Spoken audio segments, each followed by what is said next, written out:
Okay, and we should be live. Took by break, and I'm back, and I did a quick count to make sure we were accurate, and we were not. I had us at 101 cards. I counted it once and came up with 104, but I think I accidentally counted the Tyrite Sanctum or possibly even the Seagate um, Restoration as a spell instead of a land, even though Sanctum is a land and Seagate can be played as an island, so, well, as a blue mana source that costs 3 life if you want it untapped, so. Not as an island specifically, though. So I counted it 2 more times and kept coming up with 103, so I think that is accurate. And here we are. So we have 2 more cuts to make than I originally thought, so either I miscounted somewhere the first time, or I took off twice for the same cards at some point in time, but either way, that's why we double check the count. Alright, so while I was going through it doing the count, there were a few cards that stood out to me as if we're cutting things, we might as well. So I'm thinking we can probably cut all of the Time Walk effects from the deck. We cut all but 2 of them, and the 2 that were left are Time Stretch and Expropriate, and honestly, I don't think that we need them. Like, if I'm going to be completely honest, what this deck is capable of doing, we probably don't need either of them. I guess theoretically I could leave in Time Stretch, we can get rid of Expropriate, or the other way around. We don't need both of them, definitely. Like, one is okay to have, but we don't need both of them, and the only reason we even need one or the other is to actually attack with the Eldrazi Titans once we've done all the other things. But really, what we need is to trigger either Cloudstone Curio or Equilibrium and just keep bouncing the 2 of them, like any 2 of them, back and forth until we've generated enough board position where the opponents aren't going to get to do anything. So.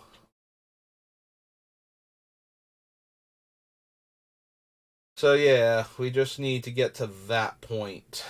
So the downside is Cloudstone Cure. Like, I don't know what the original intent was by not letting Cloudstone Curio bounce your artifacts, but it is randomly really obnoxious against this deck. So it won't trigger if the permanent coming into play is an artifact. So if we cast Sad Robot or Walking Ballista, we don't get a trigger from this.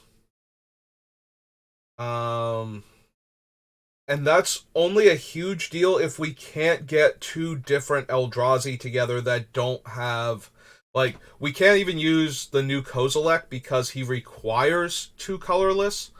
So we do have to spend mana on him, so it doesn't. So new Ulamog, old Ulamog. Also, we can't, as we figured out the other day while looking at her, we can't just keep bouncing Emrakul forever if we're not going to win the game that turn.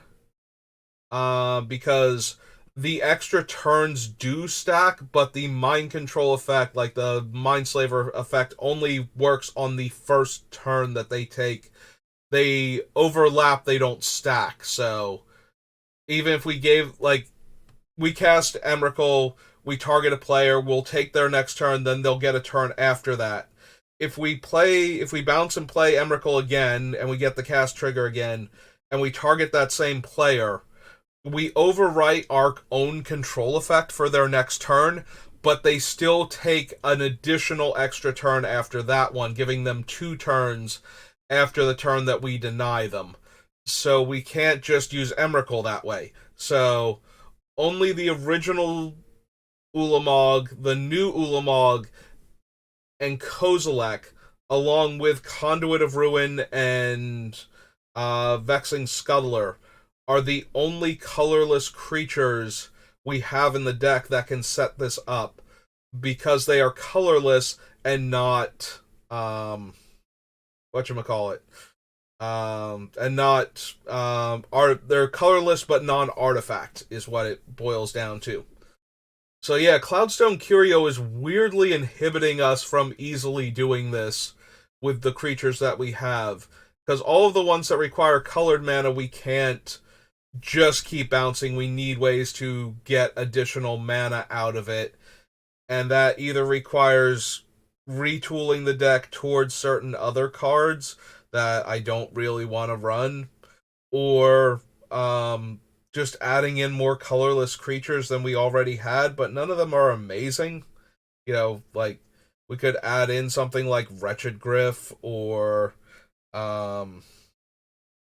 it can't be any of the ones that have colorless in the cost, so we can't run like Matter Reshaper or Reality Smasher or any of those. Um,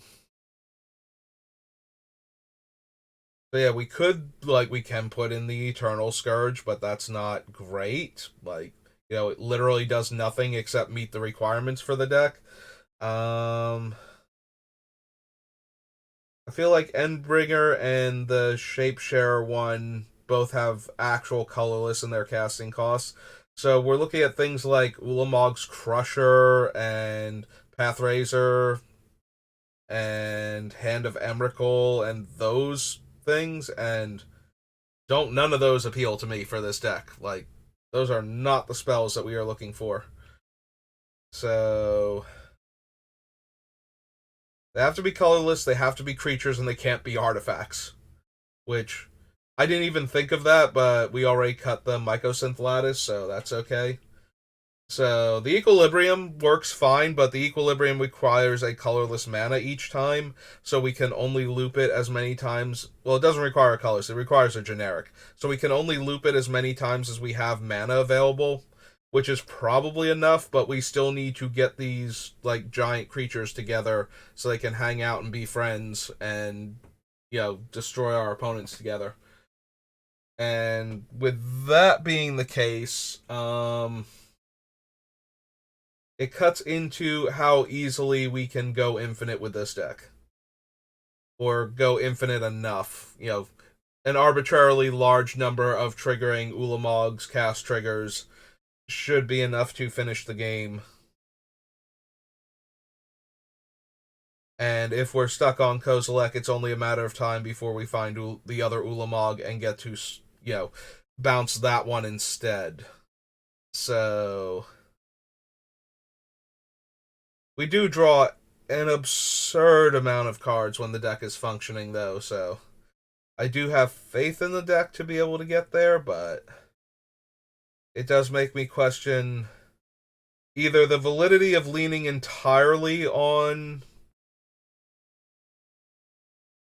Cloudstone Curio and Equilibrium, or do we actually want, because I could also cut the Aetherflux Reservoir at this point, and Aetherflux is only at its best when we're doing these type of shenanigans anyway. So, but it doesn't take long for it to build up enough of a charge that we wind up killing everybody. Yeah, we cut the Storm cards out because white Storm cards are terrible and blue Storm cards are only okay. So,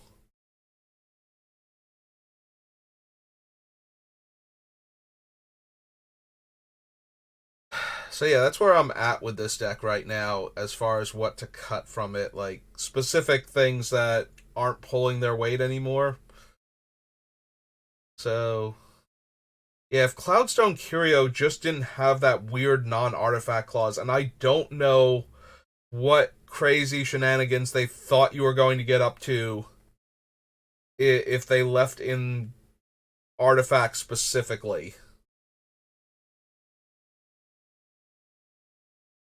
Even if they have spelled it out and left out non-creature artifacts, that would have been so good for us if it actually spelled out. It's like whenever your creature, enchantment, or land, because this would have been pre-Planeswalker era, comes into play, you can return another permanent of that type to your hand. If they had spelled it out that way, it would actually still work for us. So I do not know what they thought they were, like what combo they thought they were putting off by letting this thing not do artifacts, but it certainly wasn't this one. So I don't know if it was something similar that they were worried about. If they thought you were going to like get a stone calendar or a Helm of Awakening into play and just infinitely cast one drop artifacts. But yeah, I have no idea what the actual intent was, like what they thought they were going to stop Cloudstone Curio from doing here.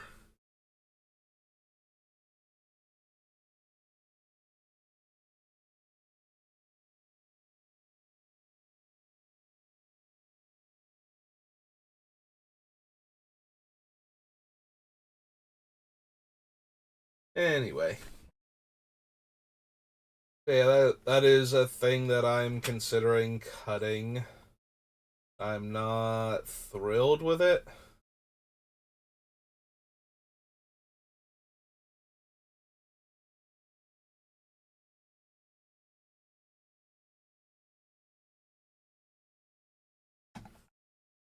Yeah, we might be losing Metamorph to all the same reasons that we lost its two friends. It being tutorable and still technically being free kind of makes me want to keep it.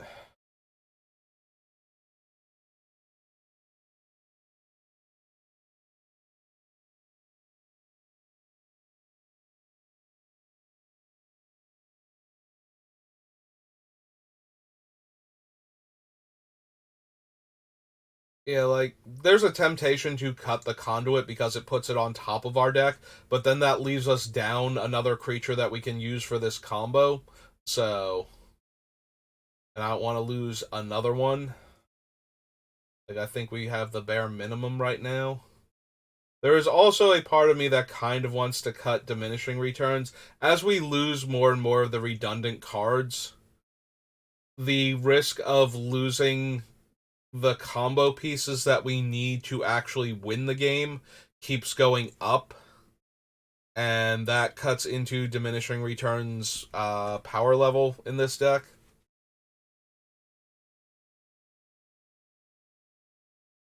It does leave us with only, I think, two cards that stay in the game, and Time Twister, the original one, and the Echo of Eons when you don't flash it back. So I think those are the only two left that don't exile themselves now. Right, Time Spiral exiles. It almost definitely does, but just in case. Yep, I'm still on that screen from last time, so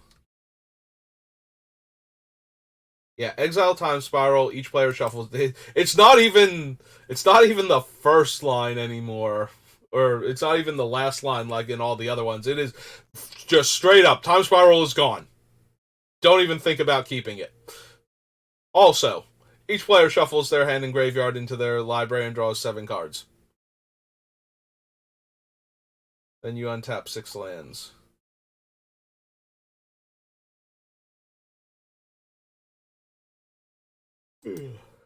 Yeah, that's how much Time Spiral exiles itself. It is the first line of text on it. So we can get rid of Mavinda. They only do their thing once.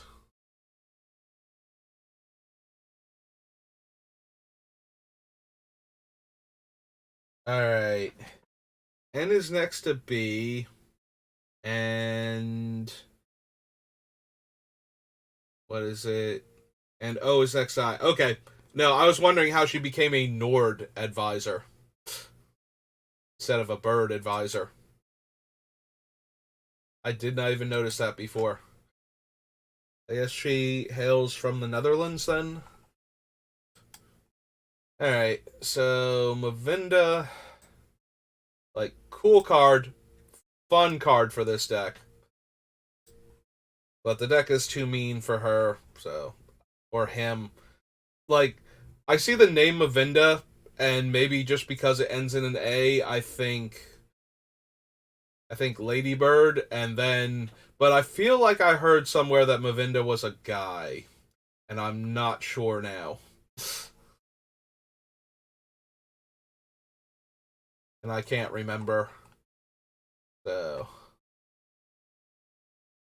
anyway, either way, they're getting cut. Not because they're not good enough for the deck, but because they're not.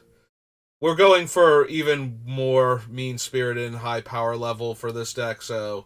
And Mavinda only being able to be activated once. If Mavinda could be activated multiple times per turn, which they can't let them do because if you target a cheap spell that, like the +1/+0 to your creature and draw a card, and you're just like, I'm gonna keep spamming this card.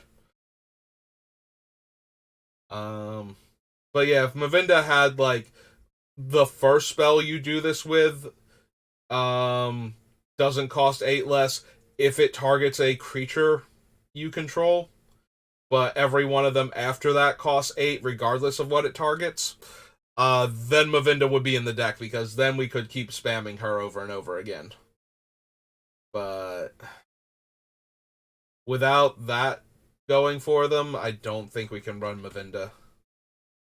Like, getting to cast Time Twister in extra time because we drew Mavinda is nice, but that's literally the best we can do.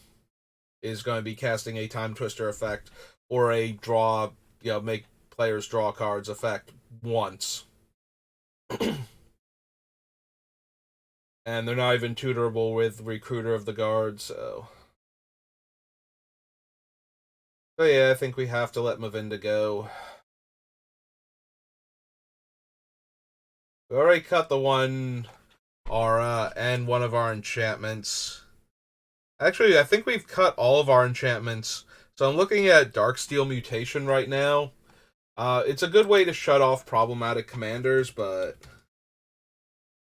one of the main reasons it was on the list was Heliod. So he's got 3 there. So Darksteel Mutation is an enchantment.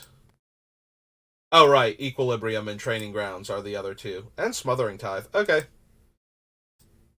So we do still have 3 powerful enchantments we can get back with Heliod's ability if they wander off to our graveyard. Alright. I'm down to cut Darksteel Mutation. I don't even think I remembered to put it in the removal thing because that is what we are using it for, is to turn off powerful abilities while leaving the commander trapped in play for a bit.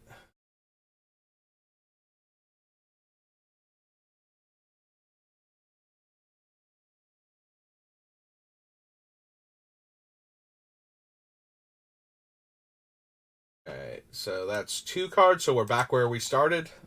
Woohoo! We are no longer at negative progress. We are at 0 progress. We have crawled our way back to where we started. Now we can move forward.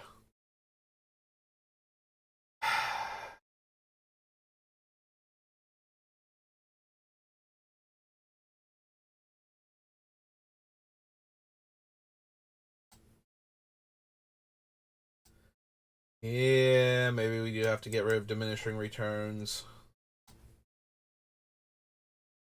It makes me sad. I was actually happy that this card had found a deck where I'm like, yes, I want to play this. Like, if there was ever going to be a deck for diminishing returns, I think this is it. And it is still very close to being a good deck for diminishing returns.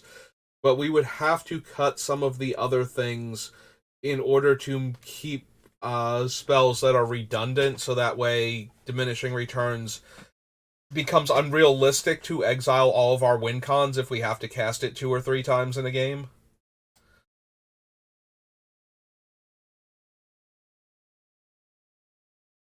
Yeah, maybe we don't need. intuition as far as the tutors go.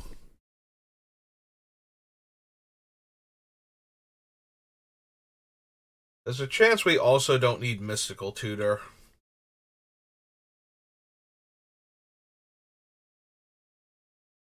Like, there are going to be times when I want to cast it, but...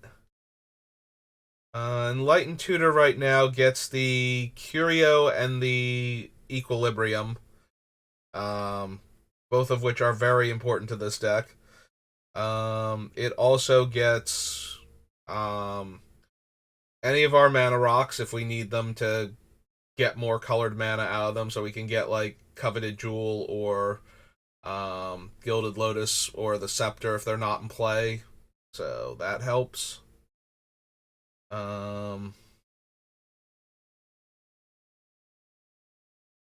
And it gets us Memory Jar too. So I think there are enough things that Mystical Tutor goes and gets that we need. Enlightened Tutor, or I'm sorry, that Enlightened Tutor goes and gets that we need. Mystical Tutor, on the other hand, it gets the Time Twister effects and the other card draw effects, but then we need one of those effects, like we need one of the card draw effects specifically to get it into our hand the turn that we are going off, because we don't draw a card here or there. We draw like 7+ cards, and most of the time we shuffle our deck first before we do that, so maybe we don't need Mystical Tutor then. We focus on Solve the Equation instead, which gets all of the things that Mystical Tutor does, but also more so, basically. Like, getting it to our hand. Once we're actually going off and we need to find specific cards, it will already cost 1 blue mana anyway for Solve the Equation. So I think we're okay to lose Mystical Tutor. And the Intuition is one of those cards that you have enough redundant copies of the effects that you need to get, so you put it in the deck. But there are other cards that also tutor for those cards with less. Even in just mono blue, like, a lot of the times you're not going to Intuition for 3 lands or 3 different blue enchantments that all do the same thing. Like, a lot of the times in blue, you're going to tutor for like 3 different counter spells or 3 different card draw spells, and you already have Mystical Tutor and Merchant Scroll and Solve the Equation, and like, you have so many things that will get you just the one card that you actually need. So then it becomes a question of, well, do you need certain cards to go to your graveyard? And we really don't. Like, we don't care that they go to the graveyard, because we'll get them back eventually. But we also don't do anything with cards in the graveyard. Like, if I could Intuition for 3 different Eldrazi and have like an instant speed way to put one of them onto the battlefield, like a Shallow Grave or something, or a Corpse Dance, then that would make a lot more sense in our deck than running Intuition just as another tutor.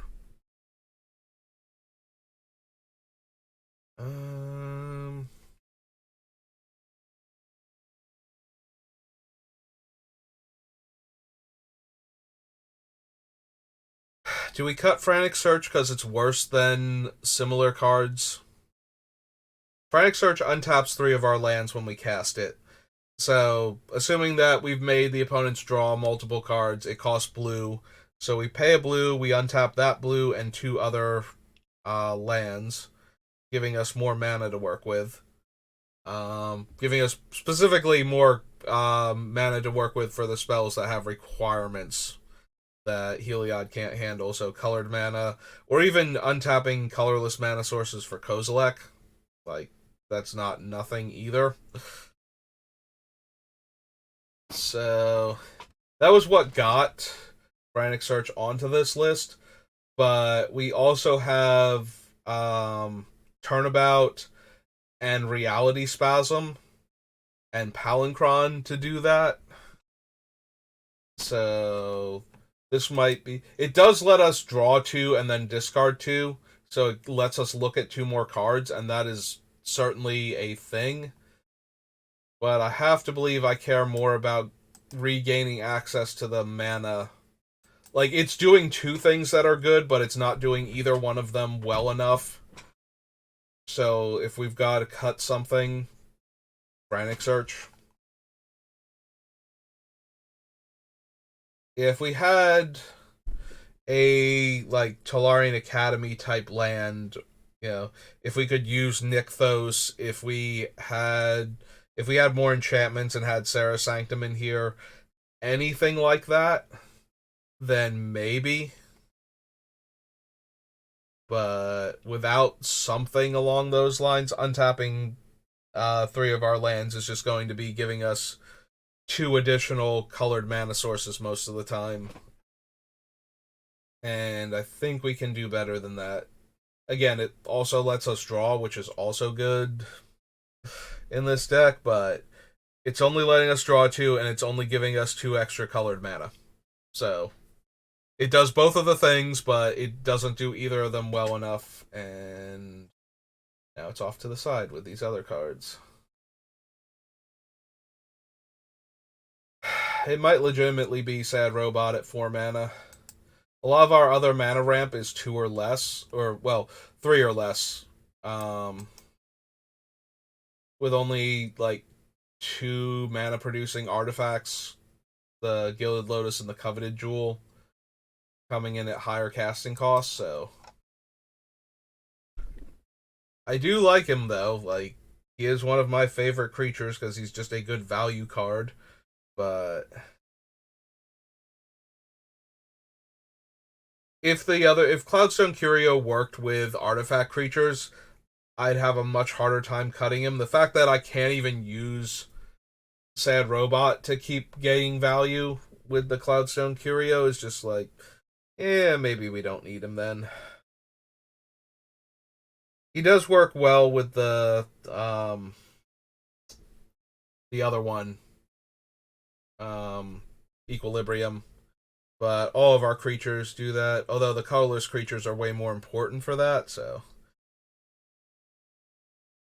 But we're at the point where most of the creatures with colored mana in their casting costs are kind of like not essential, but most of them are. Like our Grand Abolisher, Teferi, and Barracuda, and the Ranger Captain of Eos, like all of them make sure we actually win the turn we try and win.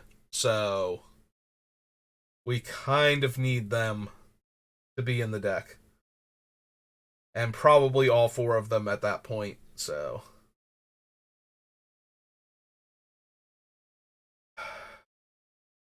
What are the other? So Palancron's another one, but that also wins us the game when it comes down.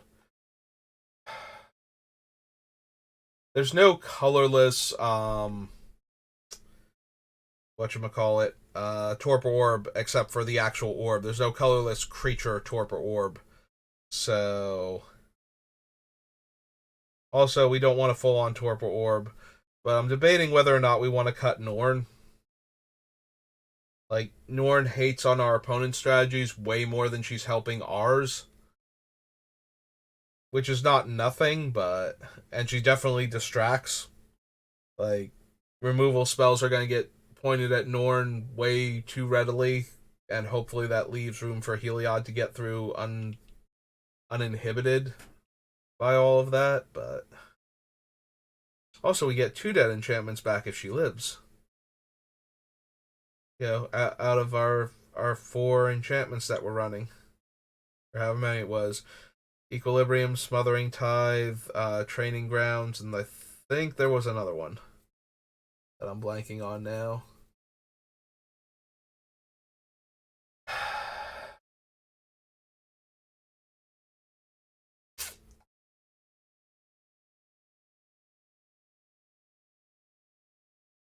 I hate cutting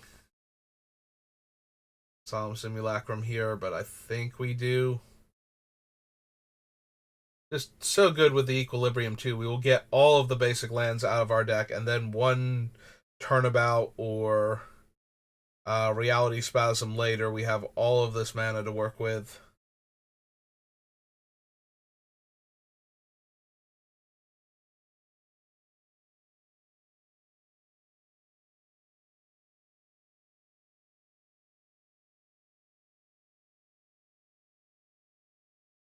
It is super tempting to actually leave him in there.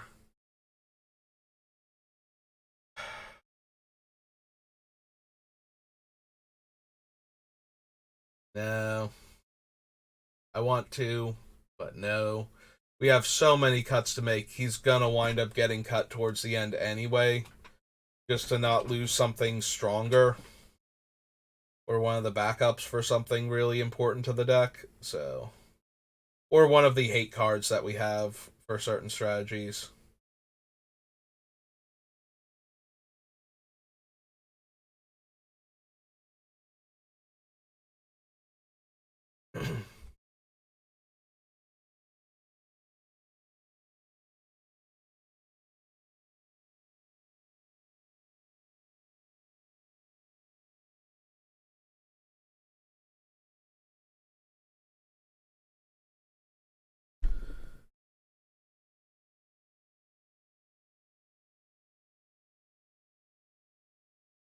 There's a part of me that wonders if we want to cut Enter the Infinite.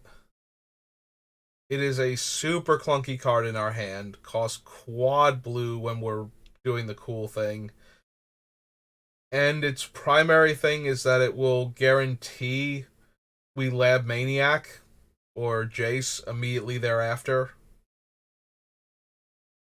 Assuming we have enough blue in play, which is like an actual legitimate issue we have to worry about. Although we drew our entire deck, we would have Gilded Lotus and Coveted Jewel if we didn't already, so I guess we still win there. Yeah, it's kind of hard for us to not just win the game by casting Enter the Infinite, so I guess it has to stay. Yeah, it does. There's still an awful lot of blue mana that we have to invest into it. Alright. What else can we cut?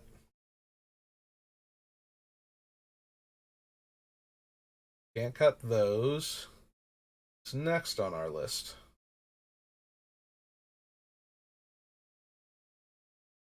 Like,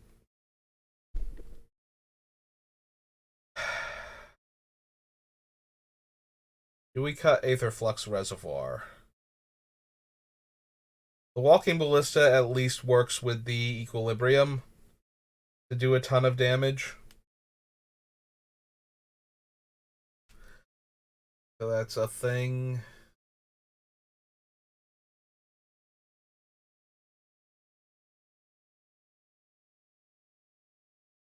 Hmm.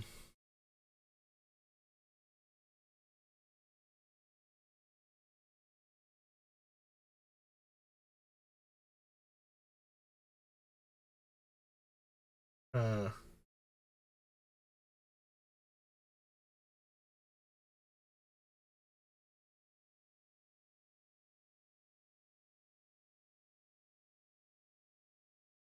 I genuinely don't know if I want to cut Aetherflux Reservoir.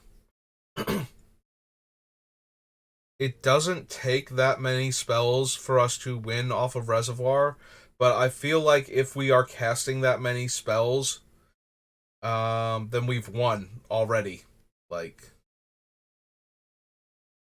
we don't need Aetherflux Reservoir to be the thing that kills them. We could have already won the game with any of the other things that we were doing at the time, so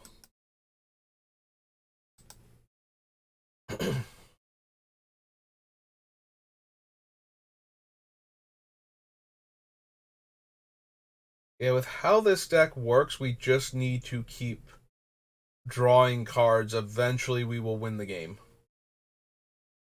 That's technically all we need to do. Our deck is very capable of winning the game, and mana is barely an issue, so we just have to get to the point where we draw our entire deck functionally, and then play one of the cards that wins us the game for having done that. Yeah, I guess time stretch and expropriate aren't strictly necessary then. Yeah, let's go find time stretch.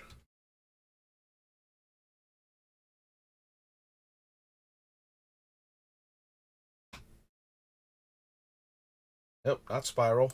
The other one. There we go. Alright, so 1, 2, 3, 4, 5, 6, 7, 8. It's 93 cards. We only need 33 cards, so one card gone for every 2 card left behind, and then we only need 3 more cuts after that. We are doing amazing.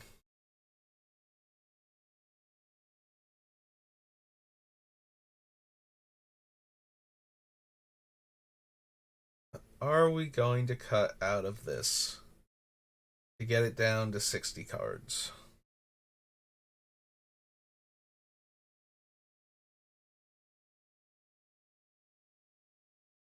No, I don't want to cut one of the first 3 to let the other 2 stay, which means something's got to come out further down. Will, Enlighten Tutor, Prosperity. It might be Scroll Rack.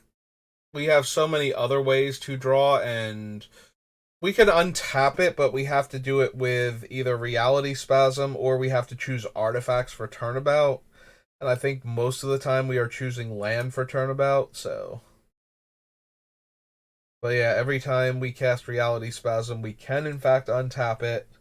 And assuming that we've shuffled our hand away again, actually activate it and see what's on top.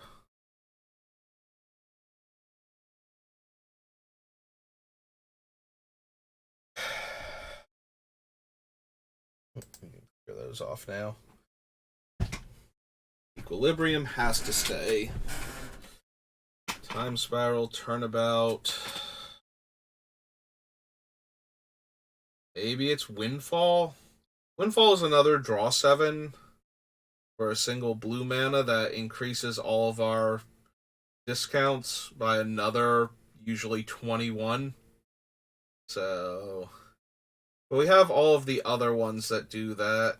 Maybe we can lose Windfall then.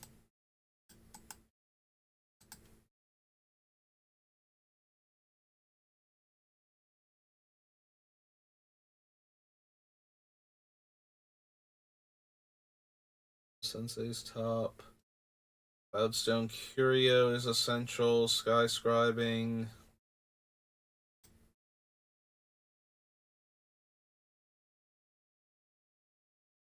Yeah, I keep coming back to the idea that I don't want to cast Commandeer and lose. Oh, there are a lot of blue cards in this deck I would not want to have exiled because it's going to make it that much harder for us to win. The downside, of course, is that sometimes you need to counter things. You can't just. But Commandeer only works to either counter things where us controlling it makes it better for us. You know, things like opponents can't do X. Well, what if we controlled it? Um, like that's where Commandeer is strongest. That and redirecting removal spells and counter spells to things we don't care about. But it's 7 mana to do that without spending the 2 cards, and the 2 cards probably hurts too much to just go like, yeah, no, we're totally gonna lose the 2 cards there. And we still have Force of Negation and Force of Will in the deck, so it's not like we're cutting all of the free counter spells and we have no way to protect ourselves now. I wonder if I want to cut Summary Dismissal and just stick with Disallow. We have a bunch of other cheaper counters. And we kind of need. Also, we have Trick Bind for Thassa's Oracle. So the value of a counterspell that can also stop the Thassa's Oracle combo goes down a little bit. It is a nice redundant way to do that, though, so maybe it's still worth it. Either way, we can cut summary dismissal from the thing.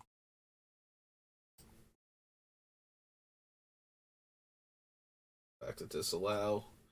That's what was making me think of it. Oh, were we that close to it? Once I cut the card? Maybe we were. Alright. For the Spark. Opens Veto. Base Wielder of Mysteries.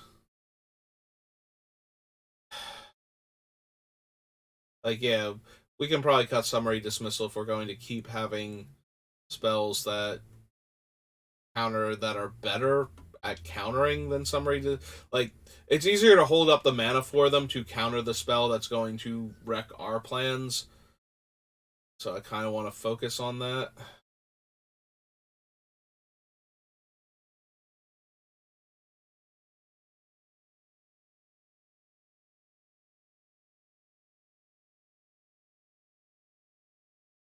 Back down under removal. I'm looking at the Wandering Emperor and I'm wondering if we need her also. Alright, so for mass removal, we have All Is Dust, Cyclonic Rift, Supreme Verdict, the Eternal Wanderer, and Winds of Abandon, and Slash the Ranks. We probably don't need all of these, and the Eternal Wanderer. I mean, she's okay. Like, she is as good as any of these things are at what they're trying to accomplish.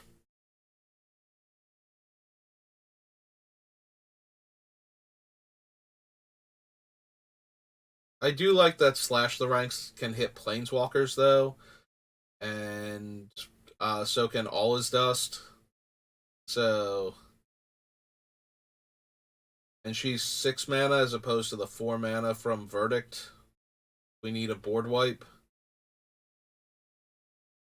I guess we theoretically could run her over Winds of Abandon, but Winds of Abandon we can cast as a sorcery speed, um, have to exile for 2 mana.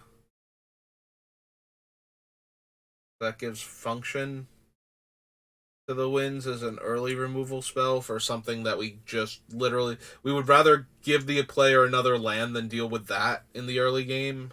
So. And there are a few creatures of that caliber, not many, but certainly once we get out of like the 1 and 2 mana range, they just keep getting more impactful for the most part. Although every once in a while there's a 2-drop that's just like, yeah, no, I'm just gonna sit here now and ruin your entire game plan. So yeah, I think we can cut the Eternal Wanderer, leaving the other removal effects. So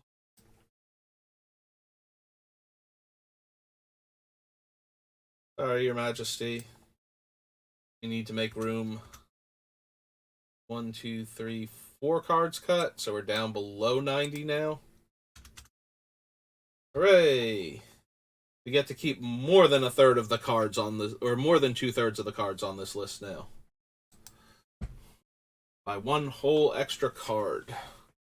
So 2/3, but rounded up in the cards we get to keep instead of down.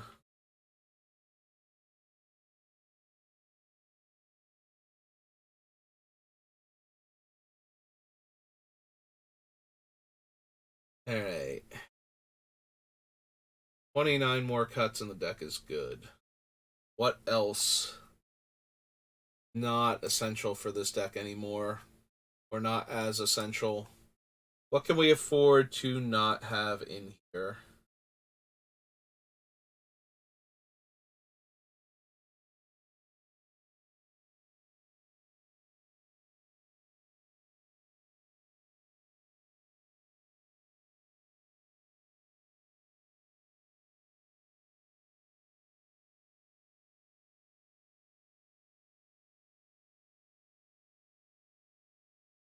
Conqueror's Flail is just another opponents can't cast spells on my turn effect.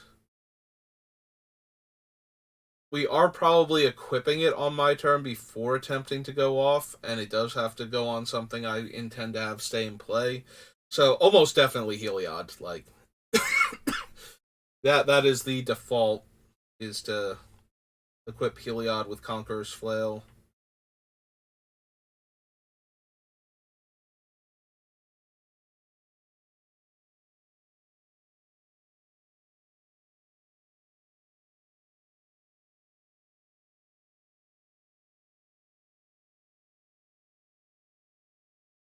Yeah,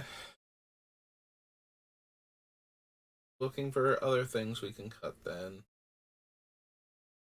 Definitely want to keep Generous Gift. Deals with too many things. I don't mind giving out 3/3 elephants. Constellation elephants are basically a, not basically, they are just a fine price to pay for, no more Narset or um Notion Thief or any of the other things that are problematic for us.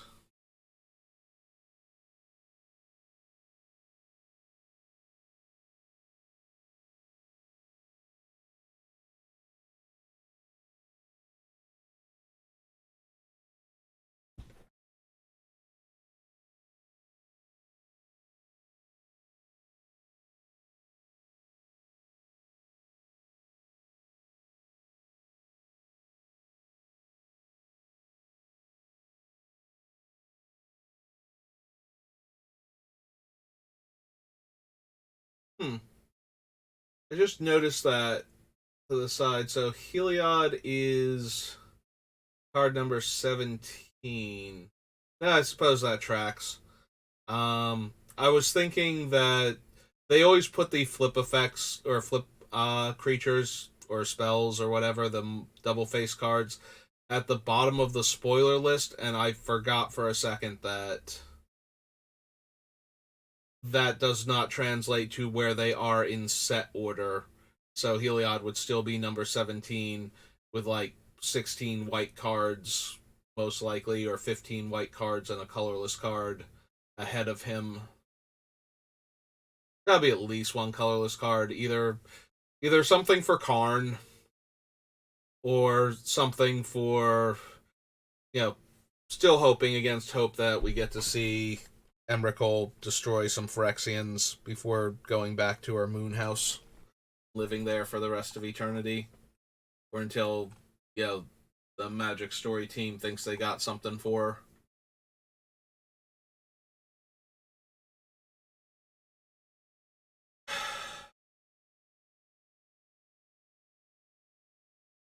Yeah, I keep looking at Norn, but I'm also looking at all of the other things in our deck. Some of them are just going to have to go, so which ones are they going to be?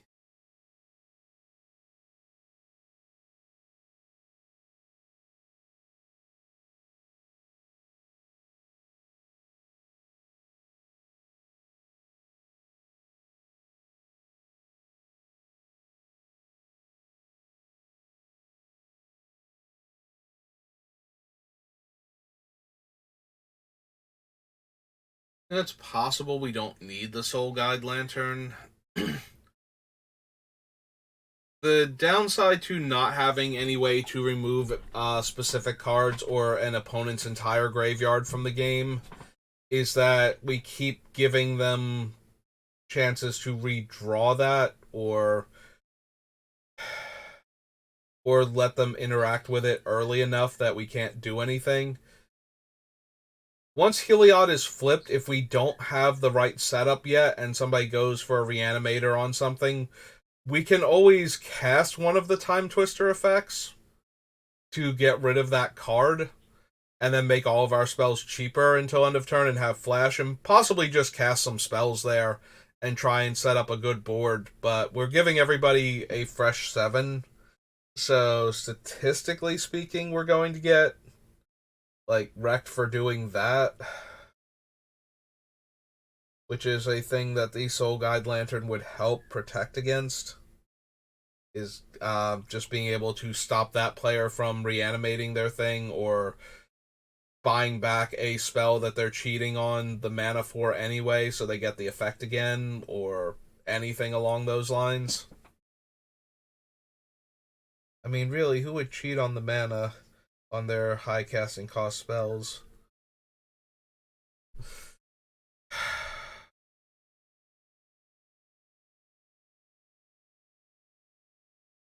Yeah, normally I like to have almost bit the inside of my cheek. I like to have something that can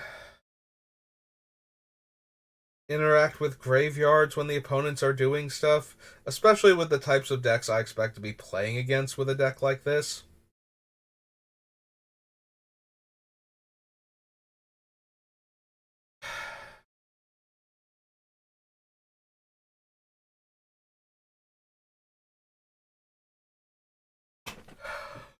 I don't. Mm. Yeah, each one of these cuts has gotten like super, super painful now, and we still have almost 30 left. Like, there is a world where we cut Kozilek the Great Distortion because of the two colorless in the casting cost form.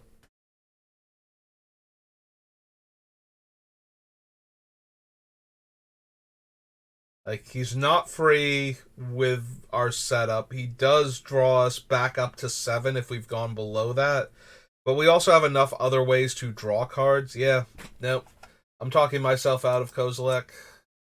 And when we're doing the thing where we have Kozilek, we don't need to be able to counter spells, so. Yeah, Kozilek's gone. So. Old Kozilek, old Ulamog, new Emrakul. Where we're at. If only they'd unban old Emrakul so I could just run her in the deck and take infinite turns by casting her. Yeah, I'm pretty sure at that point all I need is to show that I can bounce Emrakul once and nobody's going to want to continue that game. Like, and then I'm gonna pay 1 and I'm gonna bounce Emrakul and they're gonna be like, "Oh, this is take as many turns as you have mana now, isn't it? Okay, we're done here. We're good." And somebody will have to explain it to the one player who's like, "Wait, why are we all dead now?"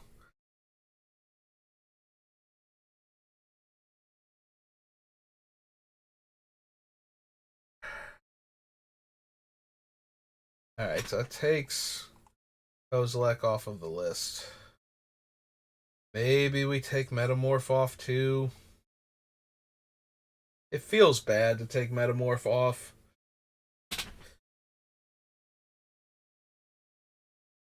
Maybe it's Spellseeker.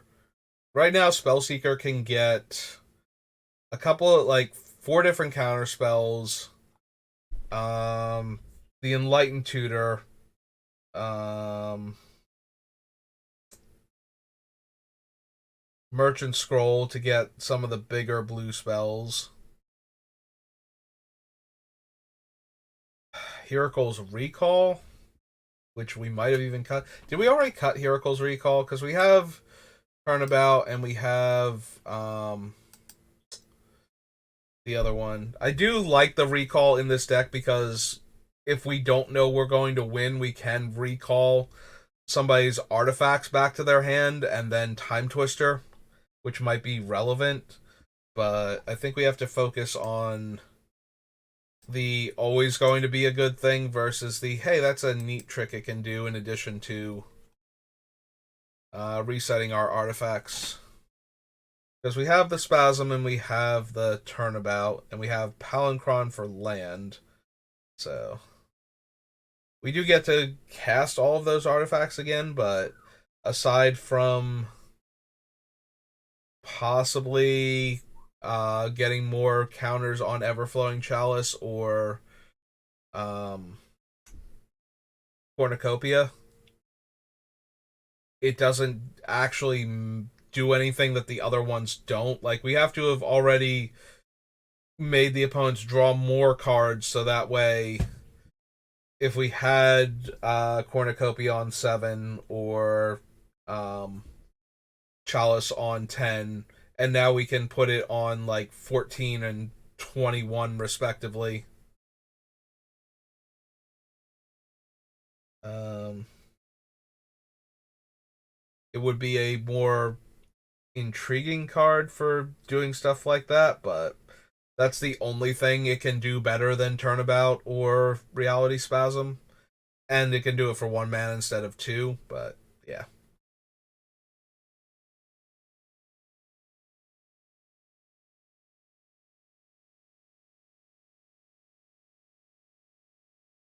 Huh.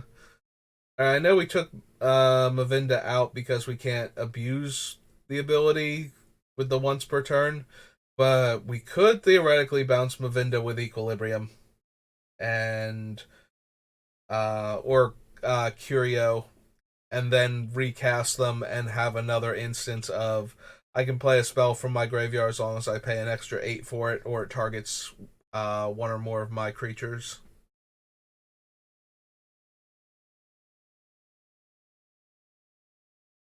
Alright, so we got Huricle's Recall and Kozilek off the list now. This feels like such slow going. When we were like burning through like the setup for this deck, and then a lot of the other cards came off of the list pretty easily, but now we're getting to the point where everything is good and I want everything in the deck, and can't have everything because right now we only have room for 13 lands in the deck, and I think we need more than 13. Pretty sure we need somewhere in the neighborhood of 40. Like, there's a world where I run 39 or so, but that's it. That is the full extent of I'm willing to go down a land or two. And even then, I would prefer not to, because this deck is very mana hungry, and it it does not settle for infinite colorless mana functionally. It really, really needs to have tons of colored mana sources.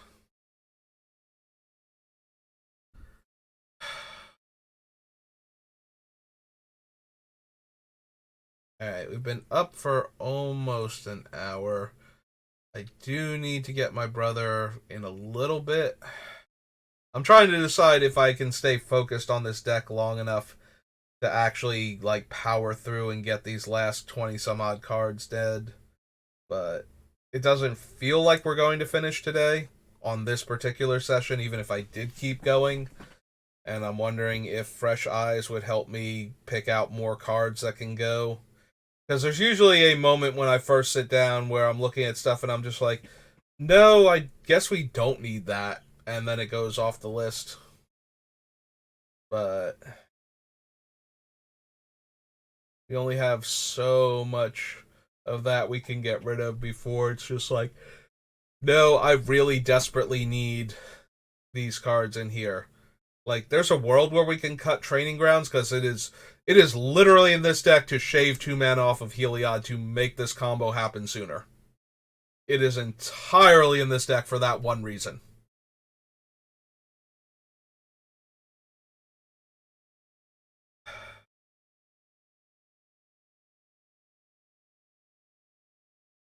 And yeah, I don't know if it's actually good enough for just that. Like, I want it in the deck for that. Like, 4 mana to cast and minimum of 3 mana to activate. So if we have 4 mana to cast and 1 mana to activate, and we lose 2 life, I would be okay with that because I'm pretty sure if we cast any Time Twister on turn 6, we are going to win the game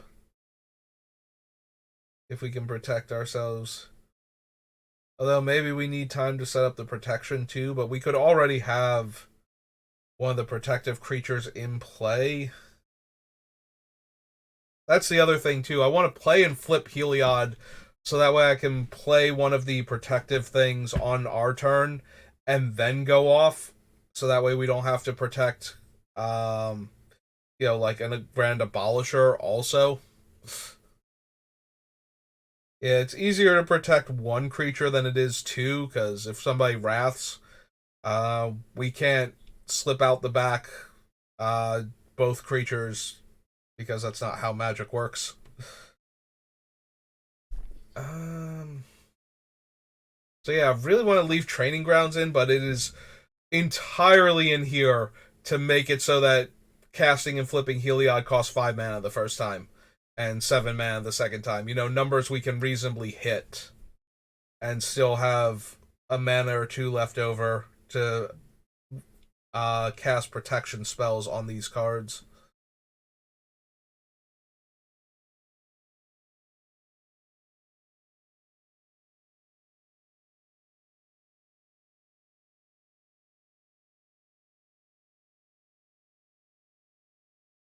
Yeah, can't cut Lab Maniac. That's one of our win cons. Cyclonic Rift is too good. Supreme Verdict we can cast early if we need to.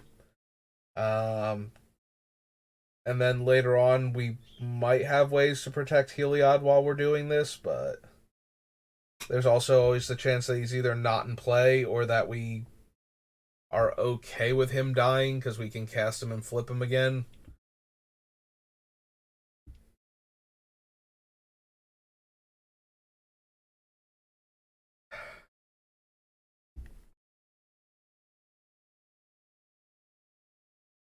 Yeah, I'm a little hesitant to keep going because I'm feel like I'm stuck in a rut. We're not removing any other cards, and it's just a whole lot of me staring and sighing over and over again.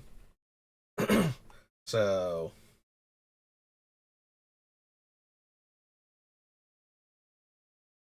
Jace Wielder has to stay in. I mean, I guess Jace doesn't have to stay in, but we want the.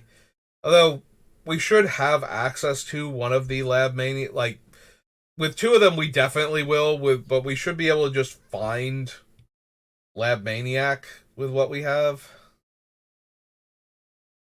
So maybe there's a world we could cut Jace Wielder of Mysteries also. He's triple blue.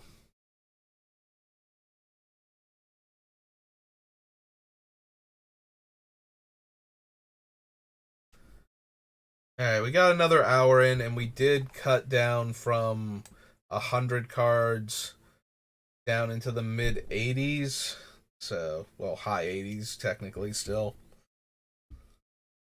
I'd say like 85, and therefore, if we wanted to branch out, 84 and 86 would be the mid 80s.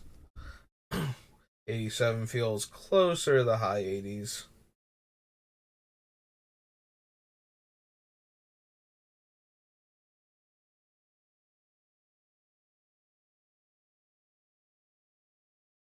Yeah, okay. I think that's going to do it for right now.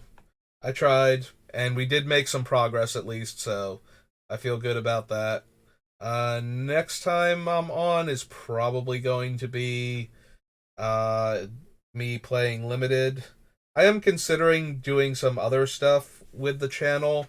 So my original goal, I wanted to play the City of Opera Omnia, and if you have watched any of my videos during the time periods where I was trying to set that up, you will know it does not want to work. And like every single thing that should make this work is either complicated and involved and sounds really janky, or does not work for me for whatever reason. And it's been incredibly frustrating.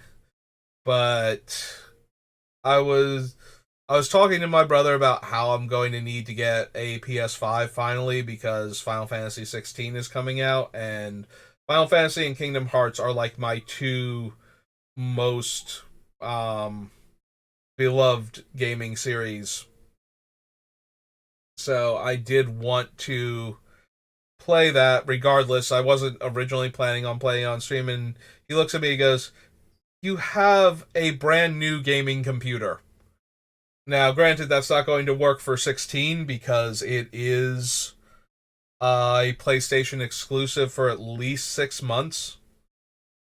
But there are other games that I would like to play that I could do. So I am thinking about looking at Steam and seeing, what I would want to play and possibly adding like a random game that I want to play. Find something that I would like to play because I'm not just going to play whatever or play the thing that gets views. I did say that before, but I have not played. The last time I played a new video game, I think there was um either way earlier this year.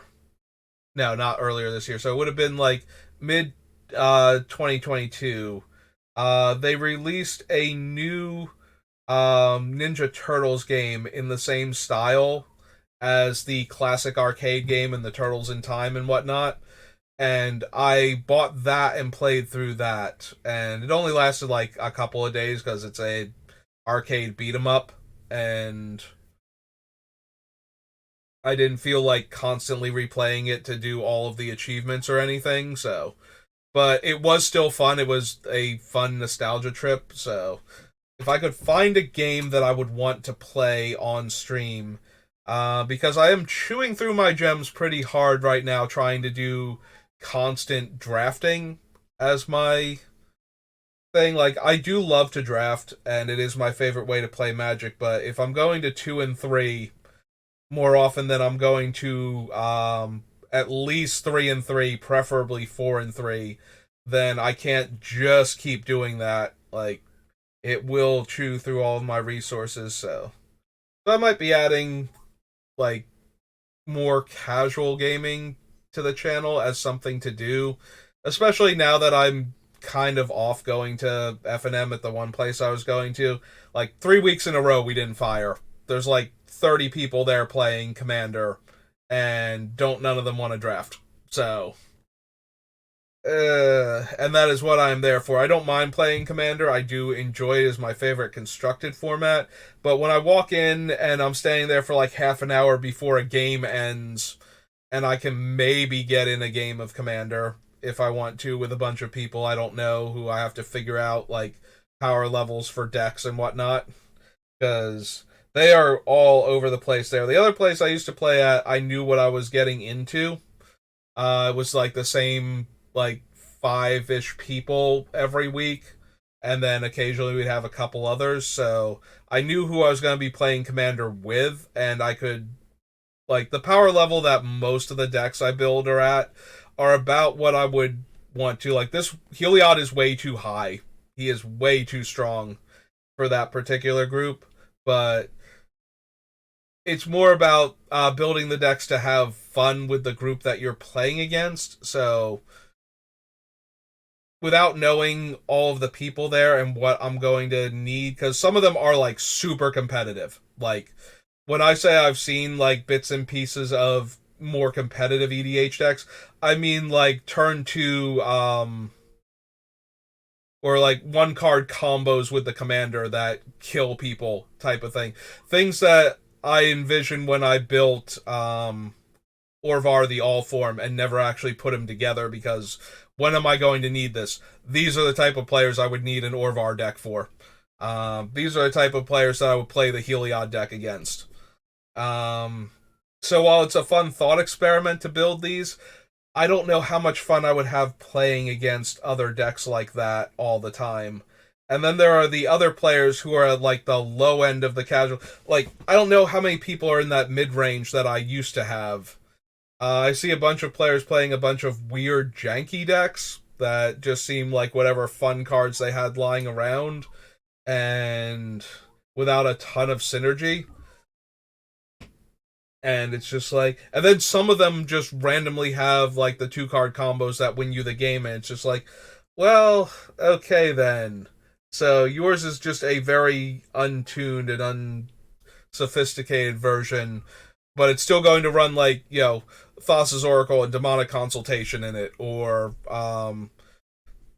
Exquisite Blood and Sanguine Bond, or any of those other things. It's just not finely tuned enough to vomit this combo onto the table on turn 3 of a like 4-player game, and it's like, oh, we made it to turn 3 and somebody won. That's neat. Because a lot of the decks that I build are still setting up turn 3. So I would not like to play against decks that win on turn 3 with any kind of consistency. So. But Heliod is a deck where we can potentially win that quickly. So I'm okay with building him, like coming up with the document for him if I wanted to put him together. Also, I just really want to build a deck around Heliod because I love this flip side of him. Like, just the idea of all the terrible things you could do if your opponent's drawn a few extra cards in a turn makes me excited for it. So yeah, I wanted to do that, but I want to do something else, so that way I can stay in practice and keep streaming without having to spend actual piles of money to keep going. Because I can only build the commander decks for so long before I need to take a break from them, and yeah, I don't need like a break like I don't build one in a week. I need a break like, okay, today we're not going to work on commander, we're going to do something else. And so I'm thinking about that. So that's one of the things that's on my mind. But yeah, that's going to do it for right now for Heliod. So I will see you next time, and thanks for watching. Have a good rest of your day.